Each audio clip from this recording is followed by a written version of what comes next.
Hello everybody, my name is Clay and we are back at it again with another video here on the channel. Today we're going to be going over everything that happened in week 10 of the NFL 2025 season, and today we're obviously going to be looking through every single game that happened Sunday and even including the Thursday night game. And by the time I am recording this is Monday, but it is not Monday Night Football, so I will probably have my other reaction to the Eagles and Packers game probably in some other time, maybe later this week. I don't really know, but yeah, we're going to go over every single game, give you guys my reactions and analysis. Before we do get into today's video, again, I just want to say thank you guys again for clicking on this video in the first place. And if you guys do enjoy this type of content, you do want to see more of this, drop a like on the video, subscribe to the channel, and let's get right into the very first game. All right, ladies and gentlemen, so starting out with the first game of NFL Week 10, today we have the Denver Broncos, who did take down the Las Vegas Raiders of a final score of 10-7.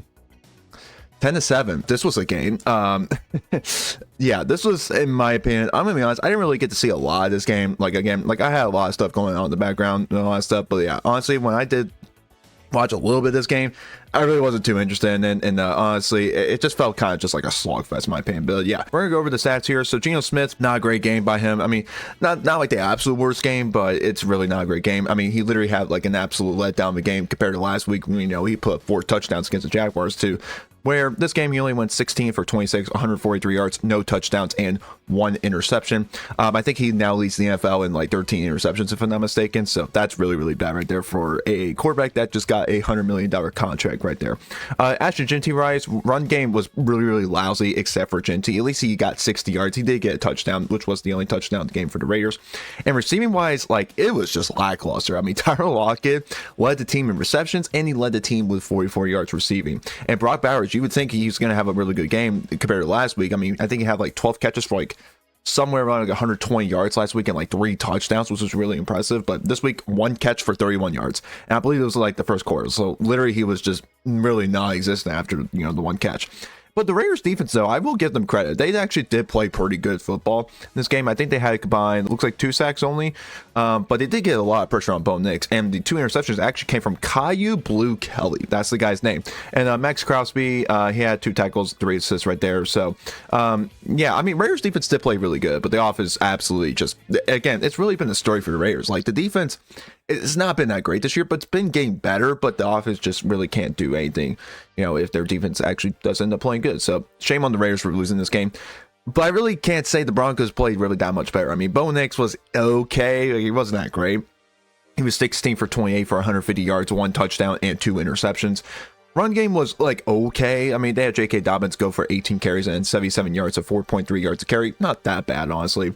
But the receiving wise was really weird. Pat Bryant led the team with 43 yards receiving, but Troy Franklin was the guy who caught the most catches, and he was the only guy who did score the touchdown there. But Denver's defense, I've been saying it, dude, they are bailing out the Denver offense. Like, I'm not saying the Broncos offense is bad, but it just felt like the Denver defense this year has just been absolutely just amazing this year, in my opinion, except for like maybe a couple of games. But yeah, they've been absolutely amazing. As you guys see, they got 6 sacks on the day. 1.5 coming in from Nick Bonino, who's, in my opinion, one of the best defensive players of the league right now. In my opinion, he could be a candidate for defensive player of the year right there. So really, really nice right there. Yeah, Denver. And then the interception came from Dondria Tillman. I think he's like defensive lineman or something like that. And also, Will Lutz did miss a field goal, but he wound up getting, you know, basically the game-winning field goal for them, basically for the last points of the game. So, in my opinion, this game was just not really, you know, interesting. In my opinion, like, again, good win for Denver. They're 8-2. I mean, they're looking really good on top of the AFC right now, but it really wasn't that impressive. And now we get into my favorite team right here. The Indianapolis Colts wound up winning a wild one in Berlin. I think this is the first ever Berlin game in the NFL history, if I'm not mistaken. And yeah, the Colts win in overtime, 31-25 over the Atlanta Falcons. I'm going to go over the Colts real quick, and then we'll get to Atlanta, because I do have a lot of stuff to say about Atlanta. But let's get into my favorite team. Again, if you guys don't know, I'm a huge Colts fan. Really, really awesome. We're 8-2, which is fantastic, obviously. Daniel Jones, 19 for 26, 255 yards, 1 touchdown, and 1 interception. Yeah, the interception was really, really bad, but luckily Atlanta is really dumb enough to not call timeout right away and potentially get points before the half, so it really didn't really cost us that much. I mean, it really wasn't that bad of an interception, but that was pretty bad, though. But he did make some clutch plays down the end of the game, or down the stretch in the end of the game, and he did wind up getting, like, that big, like, 3rd and 21 third and 21 play with like potentially game on the line right there. He did scramble for like 20 yards, and that literally got us to a manageable fourth down, and we didn't end up converting it. So he did make a lot of clutch plays this game, but also his lips were bleeding. So, you know, he's got that dog in him. And then let's get into this. Jonathan freaking Taylor. I don't care what anybody says. You can call me biased or whatever. He, in my opinion, is the MVP right now. Again, I know it's a quarterback award, it seems like, for the most part, but Jonathan Taylor, dude, literally has made this Colts team relevant again, dude. And it's insane. 32 carries, 244 yards, and 3 touchdowns.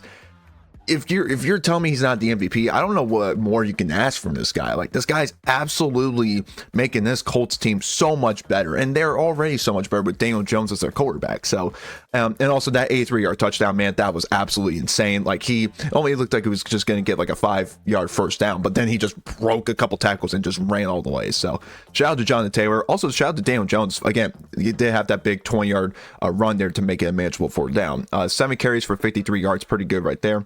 And then the receiving game was actually like really like it was a little weird. Tyler Warren led the team with catches and yards. He had 8 catches for 99 yards. And then Alec Pierce caught that like beautiful. I think it was like a 31-yard touchdown, if I'm not mistaken. It was like the near the end of the first quarter. A beautiful throw from Daniel Jones to Alec Pierce. 4 catches for 84 yards and 1 touchdown. Jonathan Taylor also had 3 catches for 42 yards. But Michael Pittman, really lousy day. 2 catches for 19. And then Josh Downs only 1 catch for 3 yards. So really it was only between Tyler Warren and Alec Pierce who really got the majority of like the big yards and targets right there. And then Colts defense, I thought for most part was like okay. Like I thought like again you can see the score. Like first half, I didn't think they played that good of a first half, but second half I thought they were a lot better. But obviously the last drive for the Falcons, you know, before overtime, I thought was actually pretty good for them. But other than that, I thought the Colts defense played like pretty solid. I guess did get the clutch 3 now for the Colts. Well, actually, it wasn't 3 out because of a penalty, but technically it was a 3 now for the Colts there in overtime. Sauce Gardner, I actually thought he was pretty good in his debut. I know some people are going to criticize him for, you know, allowing like that 2-point attempt, 2-point conversion on that fourth quarter, if I'm not mistaken, to make it a 3-point game. I thought Sauce actually played pretty good. Again, when he was covering Drake London, he only allowed, I think, like 2 or 3 catches or something like that on like 10 targets. So like Sauce Gardner did his thing, man. And then the Colts, I believe, got to Michael Penix 1, 2, 3 times right here. Zaire Franklin, Cam Bynum, and Nick Cross right there. So I thought Colts played pretty good defensively. Not really so much first half, second half, much better. And Michael Badgley did hit that game time field goal at the end, which was really nice to see right there. So yeah, I thought Colts played a really good game. A little bit of miscues though on like the 4th down attempts and all that stuff, but I thought otherwise, dude, I thought Colts actually played pretty solid. Now we get to the Falcons. Okay, I'm not gonna criticize the Falcons so much. Like I'm not gonna like say like they played like a bad game. They actually played a pretty solid game. But this is the point. This is the point I have with the Falcons. Like whenever they're going against bad teams, they'll either like just get blown out by them, or they'll just like, I don't know, they'll barely beat the teams. But whenever they go against good teams, they actually play pretty good. But like they just can't seem to end games in their favor, you know. Like Michael Penix like was getting pressure like crazy, like 12 of 28, 177 yards, 1 touchdown there. Bijan Robinson was actually pretty solid in my opinion, 17 carries for 84 yards. But weirdly enough, they went to Tyler Algier in like the last drive to, you know, get the Falcons to lead late in the game, and he actually played really good. 11 carries for 57 yards and 2 touchdowns. And then Drake London, I know stats wise he looked good, but again, when Sauce Gardner was covering him, dude, he was actually not really that much of a factor, honestly. But other than that, dude, Drake London did have a really good game. 6 catches for 104 yards and 1 touchdown. The rest of the receivers, though, did absolutely nothing. Like Kyle Pitts, I mean, 2 catches for 38 yards. Like, it's just not really good. And then Darnell Mooney had like a super terrible drop late in the game to potentially get him a first down. They could have, you know, maybe get some no-huddle formation and potentially got themselves a game-winning field goal. So, huge drop right there. I will give this. The Falcons' defense has been pretty good this year, in my opinion. It's continuing to be good. I think they had a combined 1, 2, 3, 4, 5, 6, 7 sacks. Colts O-line is one of the best in the league, and they got 7 sacks on Daniel Jones. And then Jesse Bates did get the interception right there. And then Zane Gonzalez, their field goal, did hit 1 field goal right there. So really just a bad loss for the Falcons, in my opinion. Like if they would have at least won this game, they actually could have maybe turned the season around. But man, I mean, just another just bad loss for the Falcons right there. And for the Colts, man, and I'll say this right now, again, I don't care if it was an ugly win or if it was like a game maybe we should have lost. The fact that we won the game, and we're going to our bye week, dude. It's like one of the best feelings in the world right now. So it's great to be a Colts fan. We're 8-2 going on our bye week, and yeah, we're gonna enjoy this bye week. And yeah, thank you Colts for winning that game in Berlin. Yeah, let's move on to the next game. All right, now we move on to the Sunday afternoon games right here as well, where we actually have the New York Jets getting their second straight win against the Cleveland Browns, 27-20. I'm gonna be honest, guys, I didn't really pay attention to this game. This was a game I really just didn't really care to even bother like looking at. But just looking at like just stats wise, it's so weird. Like Dillon Gabriel, stats wise, he actually didn't look that bad. Like 17-32, not great, but 167 yards, not great. But he did have 2 touchdowns. I can't even speak. 2 touchdowns and no interceptions. So that's at least good to see. You know, he didn't turn the ball over. But like I've heard a lot of Browns fans are calling for Shedeur Sanders right now, so maybe he actually didn't have that good of a game. I'm not really sure. Quinshon Judkins, I mean, 22 carries for 75 yards. I mean, not that terrible, but again, when you're only averaging 3.4 yards a carry, it's not the best right there. Jerry Jeudy had a pretty good game, 6 catches for 78 yards, 1 touchdown. Harold Fannin Jr. 4 for 44, and then David Njoku caught the other touchdown right there. And then Browns defense, the interception came from Rodney Hickman right there, and then they also had a sack total of 2, 3. Looks like 3 sacks on the day. It looks like half of it came from Carson Singer right there. So he's actually been pretty good. And then you guessed it, another one came from Myles Garrett right there. So and then Andre Schmidt, I think that's how you say his name. 8 points right there. So that's pretty good right there. Jets wise, okay. This is where I'm gonna have a really interesting conversation here about the Jets.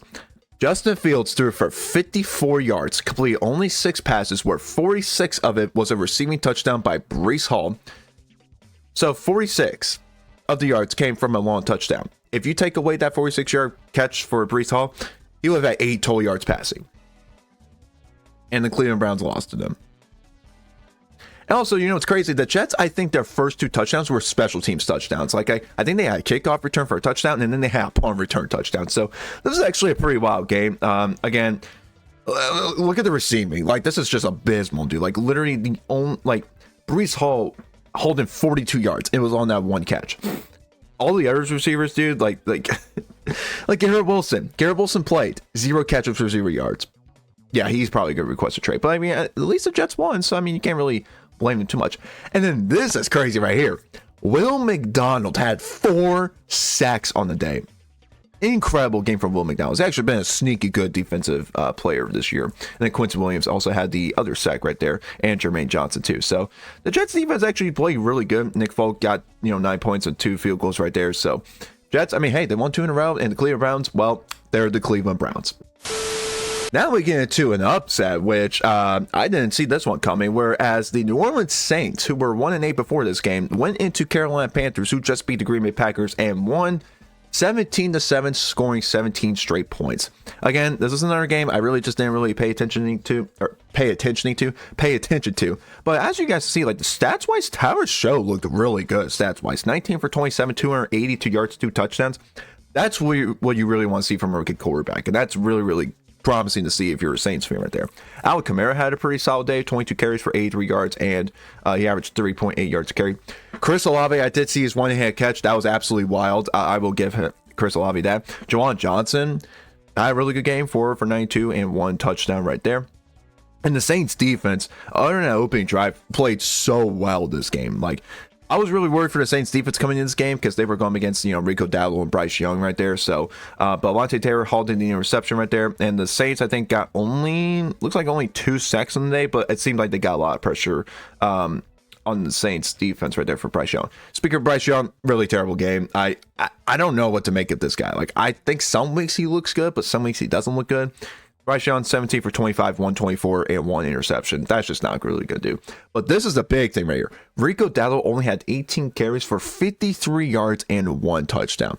That is really, really insane for the Saints defense right there. So, yeah, shout out to the Saints defense right there for shutting down one of the best running backs in football as of this year. And Tedrick McMillan did haul in 5 catches for 60 yards right there, which was pretty solid right there. So, and then Jatavian Sanders, I'm gonna be honest, never heard that guy, hauled in 5 catches for 32 yards.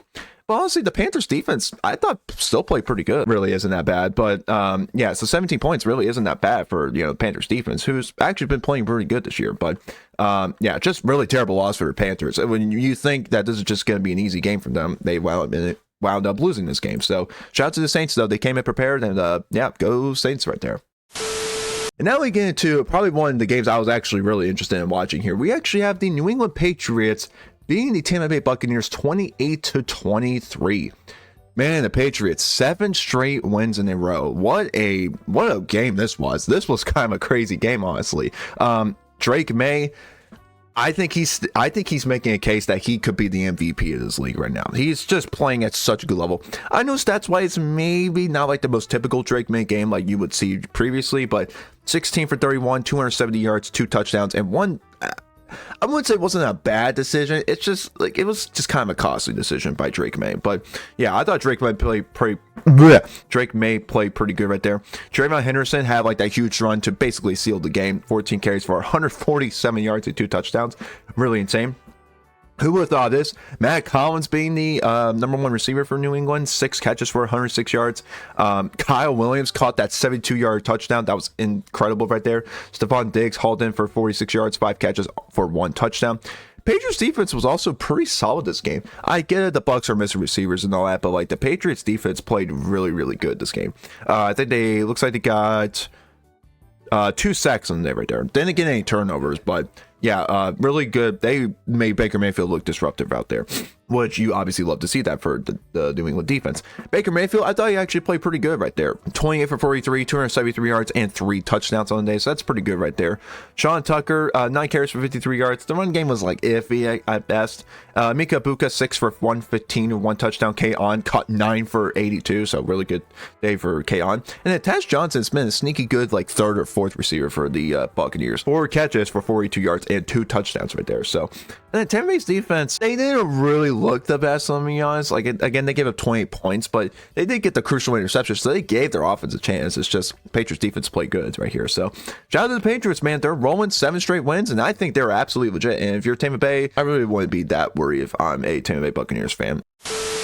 And now we have the Baltimore Ravens going into Minnesota and winning 27-19. I'm a bit shocked by the score. Like, I thought this was going to be more of a like shootout, but I mean, actually, like the Ravens defense played really, really good this game. Let's get into the Baltimore's offense though. We have Lamar Jackson playing a pretty clean game, 17 for 29, 176 and 1 touchdown. Derrick Henry, 20 carries for 75 yards. Right there. Lamar also had 9 carries for 36 yards right there. Receiving wise, it looked like not really like a lot of like targets being thrown at, but Zay Flowers did lead the team with 4 catches for 75 yards. Mark Andrews caught the touchdown on offense right there.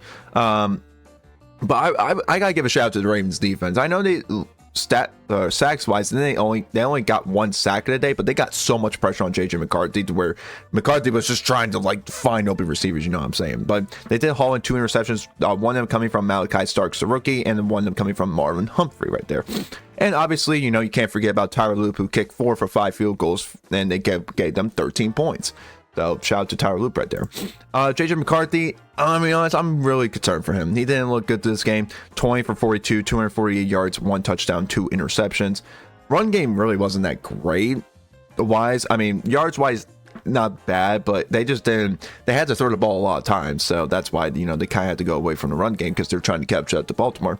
Aaron Jones did run in for a touchdown. Jalen Naylor had 1 touchdown for 5 catches for 124 yards, so shout out to him. Justin Jefferson looked really lost out there. I don't really know what's up with that.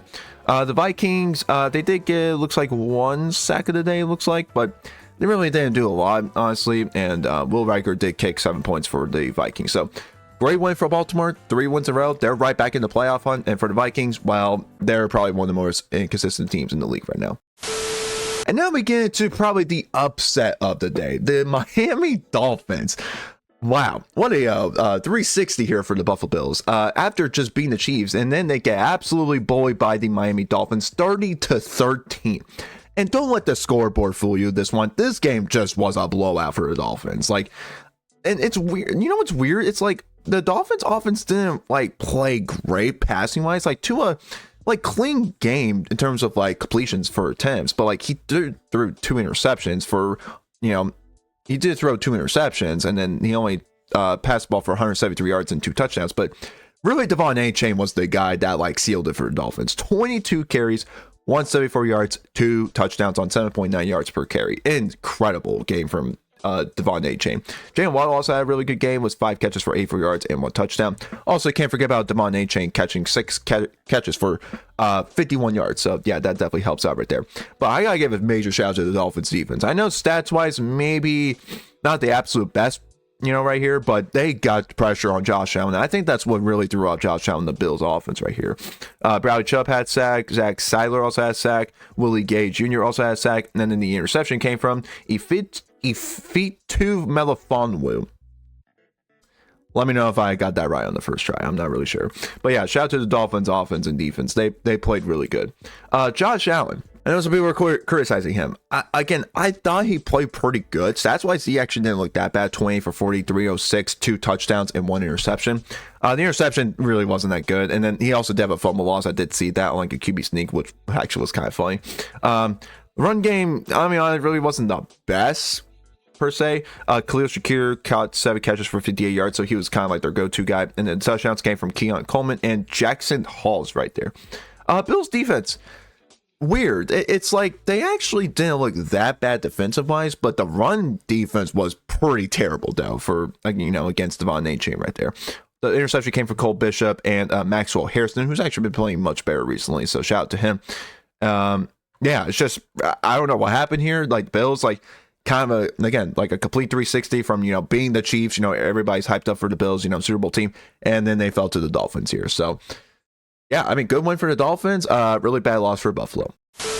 And then we get into the Chicago Bears beating the New York Giants, coming back 24-20. I actually did see a good bit of this game, and from my understanding, Jackson Dart had himself a good game. 19 for 29, 242 yards. Also had 6 carries for 66 yards and 2 rushing touchdowns.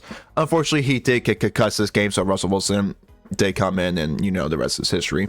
I thought the Giants actually played a pretty good game for 3 quarters, but then the 4th quarter, this has been the story of them this year. The 4th quarter has been one of the worst things about this team. They just can't seem to close out games when they probably should. Darius Slayton caught 4 for 89. Theo Johnson caught 7 for 75. Wanda Robinson caught 6 for 62. So they were getting their receivers involved, the top 3 at least. Singletary also had 53 yards receiving right there. So run game was like pretty solid actually. Like again, Tyrone Tracy 14 for 71. Jackson Dart, as I said earlier, 66 for 2 touchdowns right there. And the defense played very well, honestly. Like again, I know they didn't get any. This is weird. They actually didn't get 1 sack on Caleb Williams. That's shocking to me. When you have a front 7 like the Giants do, and they didn't haul an interception. But they did play really good for 3 quarters. But then that 4th quarter, everything just fell apart. Bears wise, Caleb Williams. Okay day. Like I know stats wise maybe not the best, but I thought he played like pretty okay here. 20 for 36, 220 yards and 1 touchdown. DeAndre Swift caught 13 for 80 yards, ran 13 carries for 80 yards. Caleb Williams actually did have 63 yards rushing and did get the game-winning rushing touchdown later towards the end of the game. Manungai, I think that's how you say it, did run for a touchdown. Rome Odunze caught the touchdown, 6 catches for 86 yards right there. Colston 11, 4 for 55, so, much worse than last week. The Bears defense actually was surprisingly, like, not that bad, honestly. Like, again, they were giving up a lot of yards, but again, they only held the Giants to 20 points.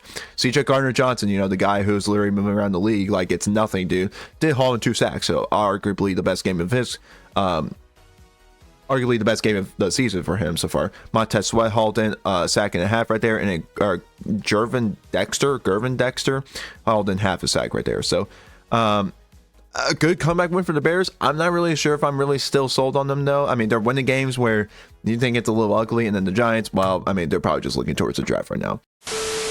And then we get into probably one of the craziest games of the day right here, where the Houston Texans came back from a 19-point lead to beat the Jacksonville Jaguars 36-29. This was kind of a wild game.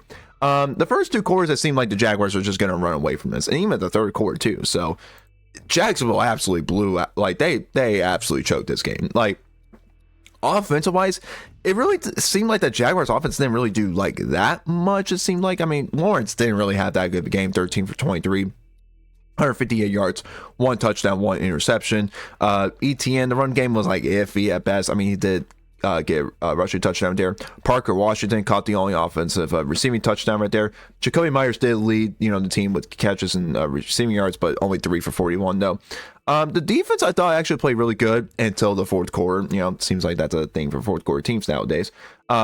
Jerry Jones holding the interception, and then Cam Little. Really good game. I mean, again, he's one of the best kickers in the game, if not the best kicker in the league right now. 3 for 3. 55-yard field goal was as long as for 11 points. Now we get to the Texans. Man, Davis Mills, did he have himself a good game? 27 for 45, 292 yards, 2 touchdowns, 1 interception. Jaquavius Marks, or it's Woody Marks, I think that's how you pronounce it. 14 for 63, 1 touchdown. Davis Mills also did get the rushing touchdown to basically seal in the game right there. Nico Collins had himself a great game right here. 7 for 136. Dalton Schultz caught a touchdown. Jaden Higgins caught a touchdown. And the Texans defense, man, oh man, Danielle Hunter is one of the best edge rushers I've ever seen, dude. He is absolutely on a tear right now, being one of the best defensive ends I've ever seen so far this year. Will Anderson also got a sack right there. Henry To'o also hauled in half a sack right there. Interception came from Derek Stingley Jr., one of the better corners in the league.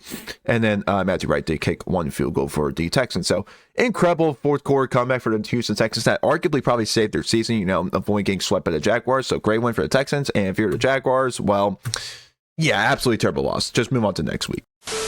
And then we get into the late slate games right here where we have the Seattle Seahawks. They literally put up 38 points in one half, like literally the first half, and then they basically did nothing for the second half, but they did wound up winning 44-22 over the Arizona Cardinals. You know what I'm saying? Let's look at the Seahawks. Sam Darnold, I know stats wise didn't really seem like he did a lot, but he actually had himself a really good game. 10 for 12, 178, 1 touchdown, 1 pick. Zach Charbonnet, Kenneth Walker both had really good games. Charbonnet did get the rushing touchdown, and George Holani ran in for a touchdown too. Smith-Njigba, 5 for 93, 1 touchdown. Cooper Kupp, 2 for 74 right there. So both receivers played really, really good. Seattle's defense was really, really good, until, they finally decided to give up, give some, promising points to the Cardinals. You know what I'm saying? Tyrese Knight hauled in 2 sacks. Nick Amori did get half a sack right there, and then Leonard Williams got the sack, and then DeMarcus Lawrence got a fumble return for a touchdown. That was pretty awesome to see. And then Boye Mafe also got a sack right there too. And Jason Myers got 14 points for the Seattle Seahawks. Look at the Cardinals. They didn't really have a good first half whatsoever until, they finally started to get the rhythm, but it was too late. Jacoby Brissett, 50% completion percentage, 258, 2 touchdowns.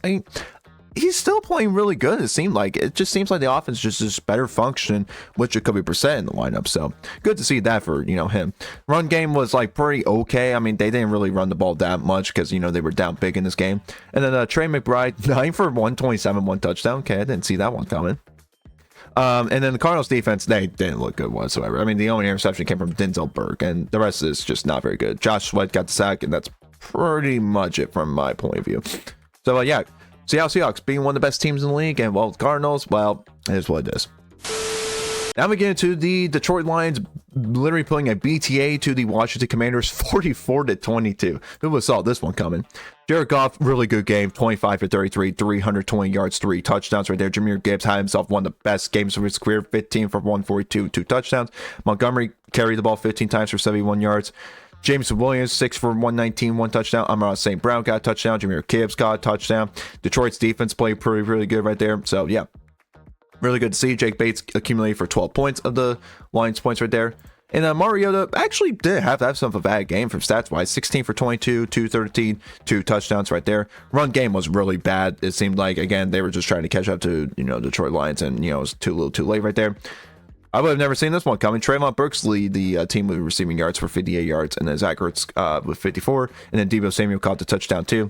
And then Washington's defense is one of the worst things I've ever seen. Their defense is just so bad. So Washington, just try to look into the draft in Detroit Lions. Well, you are right back on top of the NFC. Then we get into an NFC West showdown, which, again, this was a game that I actually was pretty interested in watching. It was actually a really entertaining game where the Los Angeles Rams went to San Francisco and wound up putting up 42 points to San Francisco's 26. Yeah, I think we need to make a case right now where Matthew Stafford is arguably in the MVP talks. For some reason, this guy's not getting enough love. Like, this guy is playing one of the best. He's playing the best football of his career, in my opinion. Like, 24 for 36, 284 touchdowns. Like, holy crap, dude. Kyron Williams have 5.2 yards to carry for 2 touchdowns right there. Devontae Adams calling a touchdown. Puka Nacua, Kobe Parkinson even got involved. Davis Allen even got involved. So, and the Rams defense, like, first half wise, actually played pretty good. Second half, they were a little bit iffy, but then they, wound up making the clutch plays with Emmanuel Forbes catching the interception right there. So the Rams, man, I'll tell you what, man, they are the most legit team right now. They're probably one of the most complete teams in the league right now. But you look at Mac Jones, I mean, like, stats-wise, he played one of the best games of his career. 33 for 39, 319, 3 touchdowns, 1 interception. Run game, they didn't really run the ball that much because, again, they were trying to catch up to the Rams. High, insane offense right there. Brian Robinson did get a rushing touchdown. George Kittle caught 9 for 84, 1 touchdown, arguably his best game of the season so far. Jawan Jennings, 6 for 71, 1 touchdown. McCaffrey, 8 for 66. So they were definitely getting them 3 guys involved right there. And the Niners defense didn't really play great. I'll be honest. It just sucks they're so injured now because, like, again, they are just trying to get guys out there to just try to at least make some stops. But it is what it is, man. And yeah, so Rams, huge win. They didn't get swept by the Niners. And if you're a Niners fan, I really wouldn't be that worried. I think you're still a playoff team, in my opinion. But yeah, Rams-wise, really, really good. That team's absolutely elite right now. And then we get to our final game of this Sunday slate of games right here for Week 10. We have the Chargers putting a BTA to the Pittsburgh Steelers 25-10.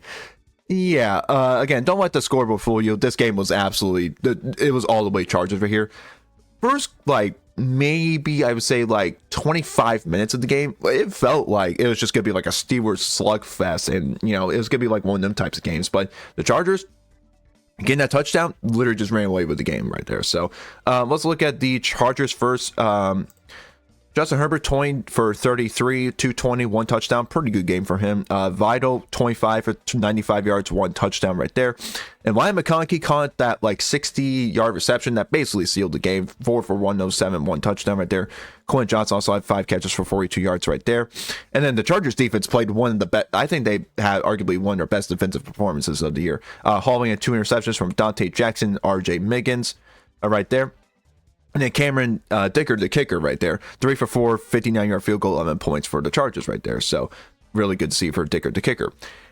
Now let's get into the Steelers. Oh boy. Yeah, Aaron Rodgers, stats-wise, you may not seem like that horrible. Yeah, he didn't play great whatsoever. Like, again, some of the stats were just like when the game was just out of reach right here. So 16 for 131, 161, 1 touchdown, 2 picks. It just seemed like he was just out of sync with like his receiving core. And Jaylen Warren actually did run the ball pretty solid, like 14 for 70 yards is pretty good. DK Metcalf, and Roman Wilson did get the touchdown. It just seemed like the Steelers offense just didn't know really what the heck to do. And then Steelers defense, they did get to Herbert, it looks like 5 times. They got to Herbert 5 times. That's pretty impressive. Where 2 of the sacks came from Alex Highsmith. Yeah, I think Steelers they did not look great whatsoever. And yeah, if you're the Chargers right now, you're looking really good right now. Again, you're in a really tough division with the Broncos and Chiefs, but if you could just keep winning these games, dude, you're going to be in the thick of things when it comes to, who can win that division. If you're the Steelers, yeah, this is a game you just want to forget and just move on to the next game. I will get you guys my reaction for the Monday Night Football game probably sometime later this week, maybe Tuesday or something like that. I'm not really sure. But yeah, guys, thank you guys so much for watching. You guys have a great rest of your day. I'll see you guys in the next video. Peace out.